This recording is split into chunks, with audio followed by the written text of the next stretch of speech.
Economics focuses a lot on scarcity. Scarcity is the idea that we have unlimited wants and needs, but we have limited resources and how we act under that.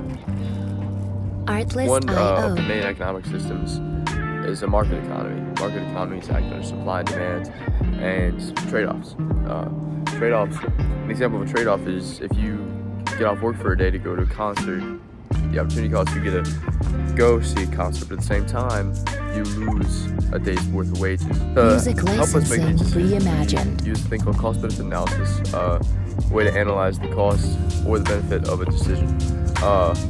We also use opportunity cost, a way to analyze what the next best option we will be giving up is. This model perfectly represents the different market structures we study in personnel economics and finance. In the bottom left, you'll see a perfect competition. It's a perfectly competitive market, and there are numerous buyers and sellers, and there's no individual participant who has control over market price. We then have monopolistic competition. This market structure has many buyers and sellers, but each seller offers a slightly differentiated product, giving them some control over pricing.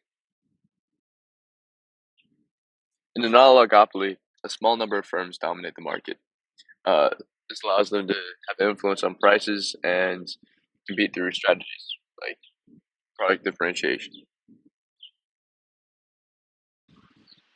Finally, we have a monopoly. A single company controls the entire market, and monopolies are price setters. They can do whatever they want, basically. Supply and demand. The law of supply says that as a price increases, quantity supplied increases. And the law of demand says as price decreases, demand increases, or vice versa.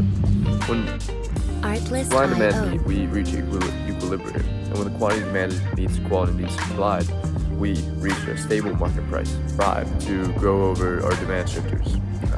T relates to the taste of consumers, what they like or changing tastes. R relates to related goods, such as the price or how they're being marketed. I relates to income of the consumers. If you have enough money to buy something, you're gonna buy it. If you don't, you probably won't. B stands for the number of buyers. The more people buy something. And E represents the expectation of consumers. So we can go by the acronym IREN. I meaning the input prices, R being the number of resources, E being the producer expectations, N being number of producers, and T being technology change. Economic institutions are organizations that promote economic activities such as banks, stock markets, and corporations. Privatization is a method of making businesses private and having ownership of certain public services or assets, and regulation is having rules or regulating a business or a corporation, and deregulation is removing those rules. Hayek and Keynes are famous economists, and Hayek believes that government spending does not help an economy, and Keynes is the more popular one, and he believes that government spending can help boost an economy.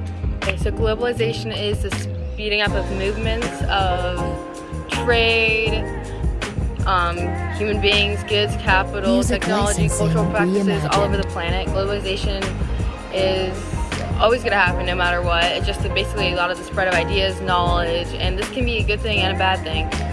It's a good thing in many ways, just like goods are more available and sometimes cheaper, better quality of goods, spread of knowledge, of course, but there's also bad things about it, just like exploitation of low-wage workers, and poverty can be very bad and people can be taken advantage of.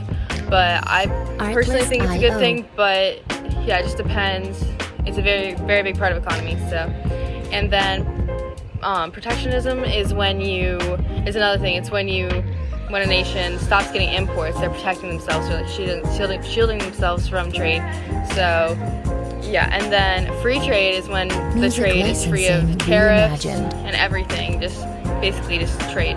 So, living paycheck to paycheck is basically when someone gets a paycheck and they have no extra money to spend. That just goes straight towards the bills and various other things just to live. They don't have any extra money for stuff they want. It's just all needs. So this can be really sad for a lot of people, and sadly most of America lives paycheck to paycheck, about 60%. Saving is very important. Saving is a way to know you have money put aside. Like if something really bad happens and you need a large amount of money, you just have it right there because you have a savings account, which is really important. Investing is also very important. Investing in stocks and bonds can help you earn money quickly sometimes, but also just earn money in the long run, but you have to do it smart.